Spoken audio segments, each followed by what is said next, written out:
All right, your first assignment that you had, the one that was actually due October 11th, all right, had 4 problems on it. First one is the one we're going to do right now. I don't know which one I said we do, but since this is first, we'll do that one first. All right, write a JavaScript program to input 2 random numbers, each between 1 and 100. After doing so, calculate the sum, the difference, the product, the quotient, and the modulo. So in other words, if your numbers were 3 and 2, you'd have something like this print out.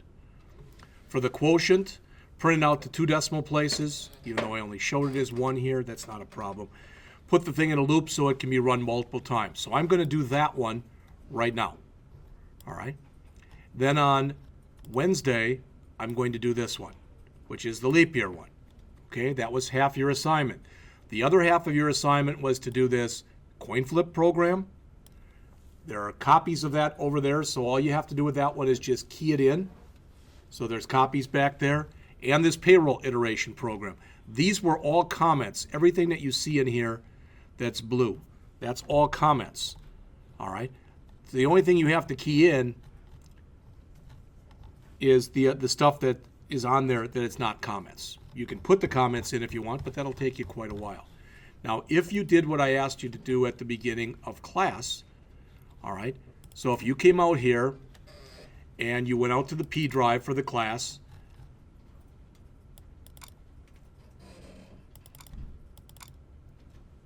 and under the in class, you found the folder with today's date on it, which was 10/28. You'll notice that it's got a chapter 12 and it's got a homework 1. I'm just going to grab that homework 1 part, and I'm going to copy it right here. So there it is. All right. So the coin flip, the leap year, the payroll iteration, and the simple math. It's got starter files for all of those. All right, but the one we're going to look at is the simple math. So I'm going to open up all 3 of these. The CSS is pretty doggone simple. I think everybody can look at that and understand it. It's going to say our text color is black and our background color is kind of turquoise. Okay? This is where we'll put the JavaScript down here, and this is what we'll use, that is what we'll use to run it. All right, so when we run this, it'll be looking for a CSS file called simplemath.css, and that's this one.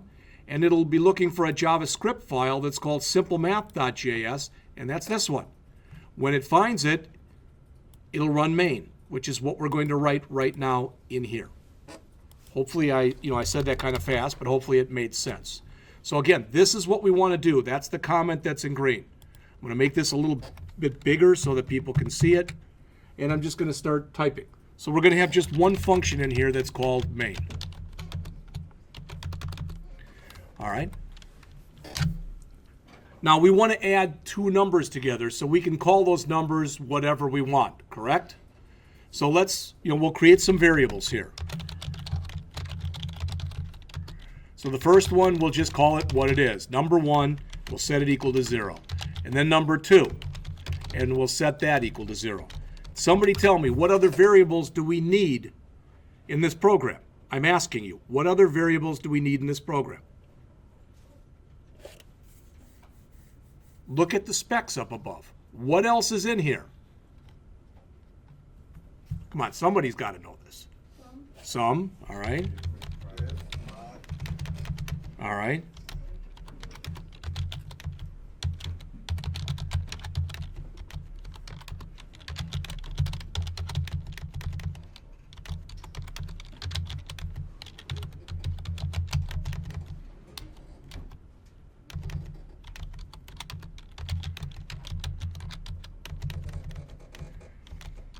Now, I think personally it's a good idea that at the beginning of your program, if you're defining these variables, you put a little comment there. You may or may not have time to do that, but literally, first number inputted,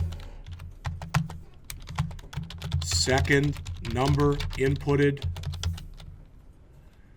and you're just letting the user know you know what these are. So this will be number 1 plus number 2. I'm just going to copy that down because it'll be the same thing every time, just changing the sign.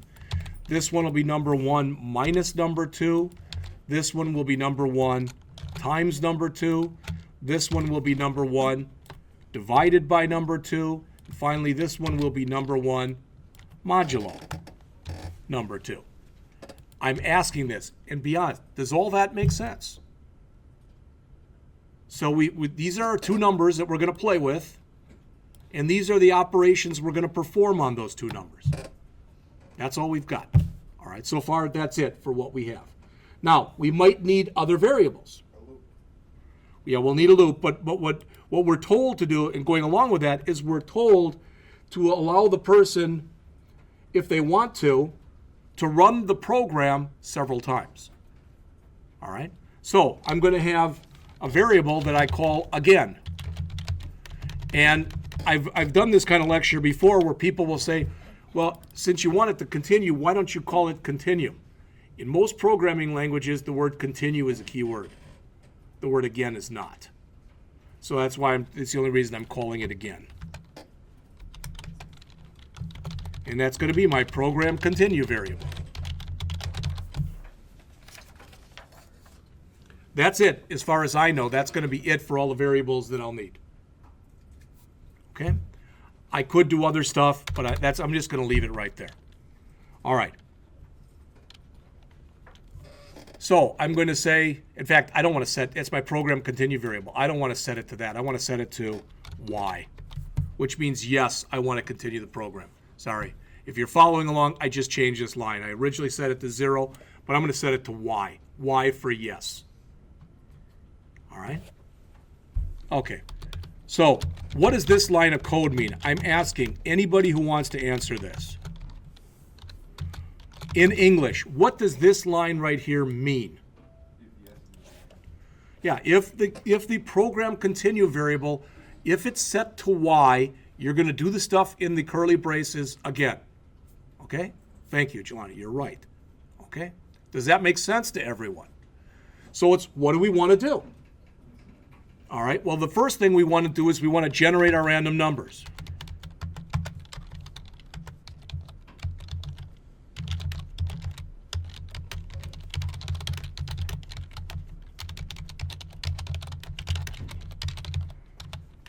All right, and I never remember this stuff, so I went and Googled it. You know, I Googled how to create a random number in JavaScript. And I found one that I was comfortable with, and that's what I used. So we're going to do the same thing twice, but the first time it's going to be number 1 equals, and I'll go back and explain all this stuff in just a second.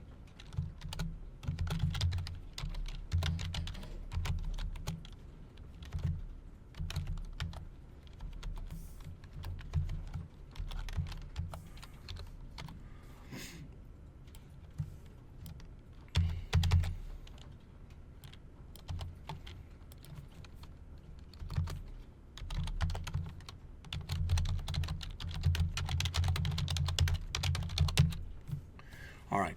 So in English, if you look at the stuff, let me move this up a little bit. All right. When you call math.random in any programming language, it returns a number that's greater than or equal to 0 and less than 1. That's how it works in every programming language. It gives you a fraction. All right? And what we're saying is take that number and multiply it by 100. Okay, remember, we only want random numbers that are between 1 and 100. That's what our specification said. All right? So what if the random number we generated was 0? 0 times 100 is what? Well, last time I checked, it's 0. We don't want that to be one of our numbers. So whatever number we generate in here, we multiply it by 100, and just in case it's 0, we add 1 to it. That will give us a number that way that's between 1 and 100, doing it that way. Again, if you say, well, I didn't do it that way and mine works, I'm not saying there's not other ways of doing it.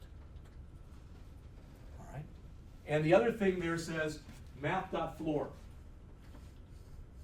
The opposite of math.floor is math.ceil, C-I-E-L. What floor says is, for example, if I've got any number, if I've got 1.8, the floor of this is 1. what it basically means is remove any decimal component it has on it, truncate it. On the other hand, if I use math.c, C-E-I-L or C-I-E-L, whatever the heck it is, that says round up or down accordingly, but we're not doing any rounding here. So what we should have after we do these two lines is number 1 and number 2 should both have a value inside of them, and that value that's inside of them should be between 1 and 100. Does that make sense to everyone? All right, so fill this out. We want to do our calculated values. So what do we want to do here? Come on, you already know what these are. You were the ones who gave me these variables. So how are we going to do those operations? You know, it's right here. So what's this? Yeah, but what do we have to key in there? Number 1 plus 1. All right. All right, so now we've got the sum. Next, we need the difference. And what's that? Number 1 minus. Then we've got the product. Whoops, you put your semicolons on the end. And what's the product? Number 1 wild card. Then we've got the, what I call quotient. And what's that? Whoops.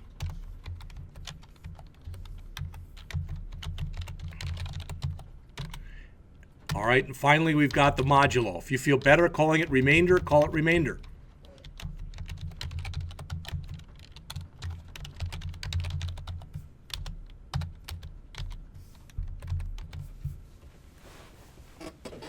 Now I'm asking, this is your chance. Is there anything that we've done in here thus far that people don't understand? So we declared our variables. We took our 2 variables that we're going to be manipulating and we gave them values. Then we set up all of our other values. All right, so we figured them out. Now the only thing that's left, print out stuff. Okay, that's maybe a little technical, but you could say whatever you want to say there. All right, now there's different ways that we can do this, and I'm going to show you 2 of them right now, and you can decide which way you think is better. So I'm just going to come in here and do an alert. This is going to be a big alert that's going to stretch over several lines. All right, so this is going to be on several lines. That's fine. I don't care. So I'm going to say number 1 plus number 2 equals, oops. So number 1, and I literally want a plus sign in there. Plus, oops. Number 2, and then I literally want an equal sign in there. And then we want the sum.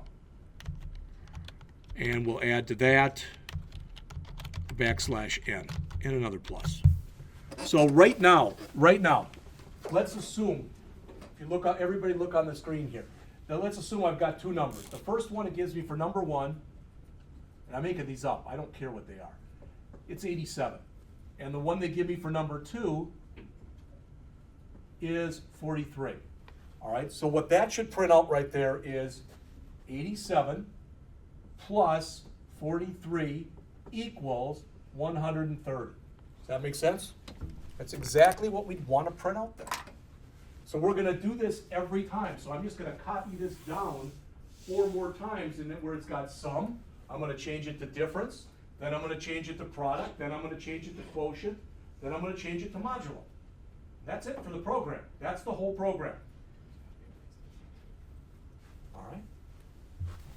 So I'm just going to grab this,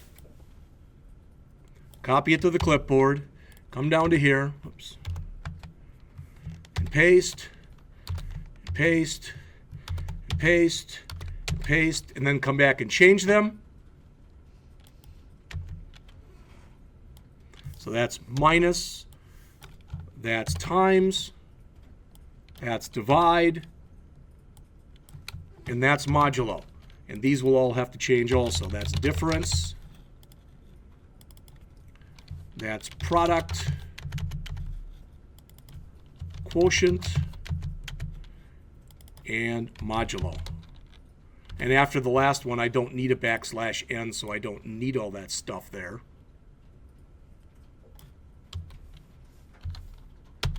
And unless I missed something, that's the entire program right there. That's it. Yes. Don't you have to write something to fix? Oh, thank you. You're right. Thank you. Yeah. I think this is what you're asking. I have to check now and ask them if they want to do it again. You're right. Thank you. And I do have that in here. That's 2 lines of code.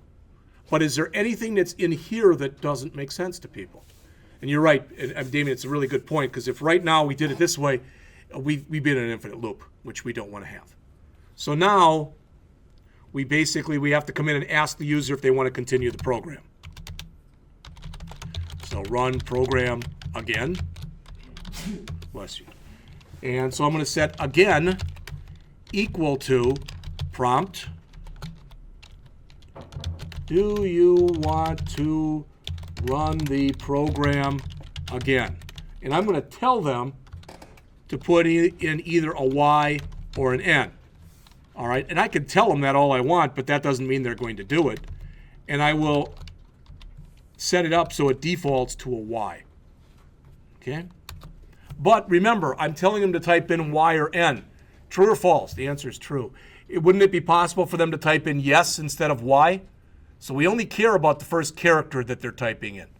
So I'm going to say here, again, equals, again, dot char at 0 dot to uppercase, which says just grab the first character that's in there and change it to its uppercase equivalent. All right? Questions on that? Yes. On mine, I had to fix the number of the 2, so I have. Oh, you're right. Yeah. Did we say for the quotient? You're right. Thank you. See, when I'm missing stuff, not on purpose, but for quotient, it should have said here dot to fixed 2. I think that's what you mean, and you're right. Because that one should have been 2 decimal places. Thank you. But the whole thing is about 60 lines. And out of those 60 lines, you'll notice that the first 25 are just the comments.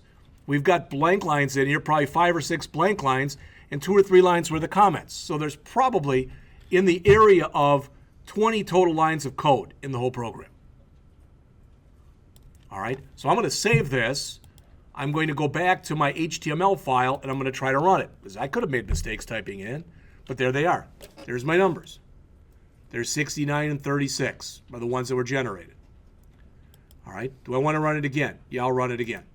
Now I get more numbers. Do I run it again? Sure.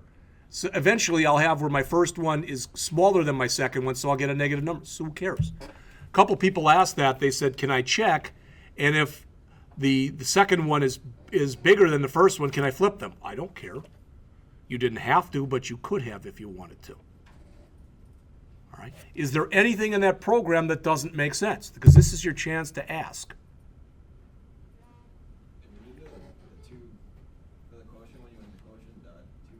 Yes. That's the number of decimal places that you wanted in it.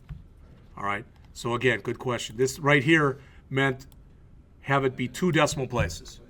Yeah. Now, if the last digits is 0, so like if it'd be 1.50, it typically will drop that one. Even if you have it set up to 2 decimal places, it'll still show it as 1.5, but that's okay. Sure. Now, what if I didn't want to do it this way? What if I thought that alert, that was just too much garbage to write? All right. So what I'm going to do is I'm going to grab this file right here, and I'm going to just show you another way that it could have conceivably been done. You don't have to copy this down, but just watch this, okay?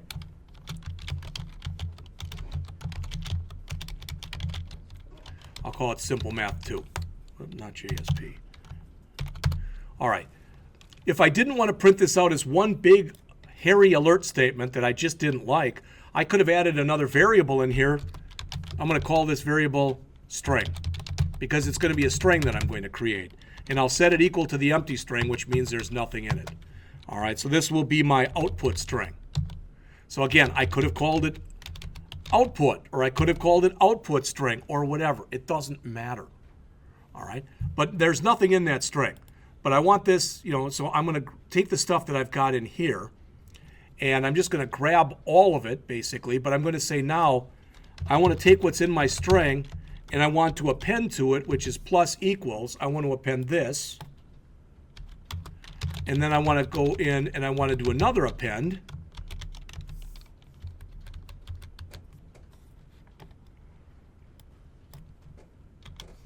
And then I want to do another append.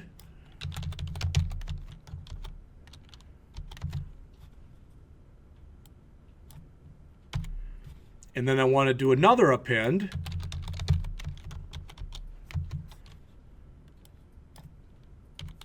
And finally, I want to do one last append. Oops. And then instead of alerting all that stuff like we did before, now all I have to say is alert string. You see the difference? I'm building it one thing at a time. As opposed to building it inside of the alert, I'm building it as a variable and then throwing it into the alert. There's no difference between these. One is not better than the other one. So which way should you use? Whichever way makes the most sense to you is what you should use. All right? Yes. Yeah. But I'll have to go back into my HTML file and change that to simplemath2.js. All right? And if I made a mistake, we're going to find out pretty fast. Okay, that looks okay. I want to run it again. Yes. It should look the same as the other one did. All right? I was just wondering something, that's why I asked you that. Okay. No, it's... Because it basically gets rerun from the top every time then, right? Yes. 'Cause, So the question was, and it's a good question. Roger just asked the question. So you run the program.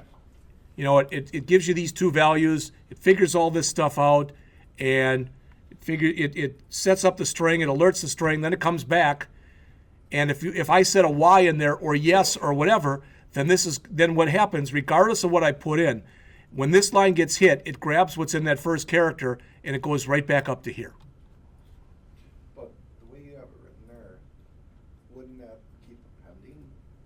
No, the question was, wouldn't that keep appending? Wouldn't The you answer. have to- The answer is no, just because what it's doing is it's creating a new alert box every time. If I wanted to, I could keep appending. So in other words, if I wanted to throw it into a file or into a database, I could do that. But every time we're running this, the thing that's the magic is right here. Because an alert is modal. It only stays on the screen until you click the OK button. Then it goes away. But your string is never cleared out, right? It doesn't have to be. We could do that. All right, and actually that would be I think this is your question. What would be cleaner would be every time we come in here would have been to say string equals like that. Yeah. That would have been a cleaner way to do it. But how come you don't need to do that? You don't need to do it because it's like I'm asking you a question, okay? And I'm saying whatever the answer is, write it down, okay? So you write it down. I give you a piece of paper and you write it down, okay? Then I ask you another question, but I give you another piece of paper. So you write it on that one. Yeah. So you don't see the first piece of paper because you wrote it on another one. That's in essence what you're doing with the alert. I want to answer your question, but I want to make sure I'm answering it. No, I'm just, because you didn't clean it out the first time. And to me, you still got that string, that first string in there. It's not cleaned out. It should be Let's try to answer it this way. How's this? All right. I'm going to take that alert that you see right there, Yeah. and I'm going to cut it. In fact, I'll comment it out. So I'm going to copy it. So I'm going to comment that out. And now what I'm going to tell it to do is I'm going to put it out here, which says don't run the alert until you've fallen out of the loop. See what I'm saying? Yeah. So I'm going to save that, and I'm going to run that one again. Do I want to run the program again? Yes. Yes. Yes. Yes. All right. So that's not what I want. But I could have. All right. The problem is, as soon as I put the alert in, it's starting the thing all over again. All right. Now when I say no, now it's printing out the last one that. It's not rerunning the same program. No. It's running the whole. It's running a different iterations because it's getting a brand new number 1 and a brand new number 2. That's what I was Okay. thinking. Any other questions? So again, you've got till 2 weeks from Thursday, and on whatever date that is, so 2 weeks from Thursday is the 12th, all right, to get all this stuff done. And the first 2 are back there. If you need hard copies, I'll leave them back there, and I'll pick up whatever's left on Wednesday. You don't need them? Fine. All right. But some of you only turned in those first 2 assignments, the ones we did in class or that I gave you. Then you only got half the points. All right. Some people just didn't do one of them for whatever reason.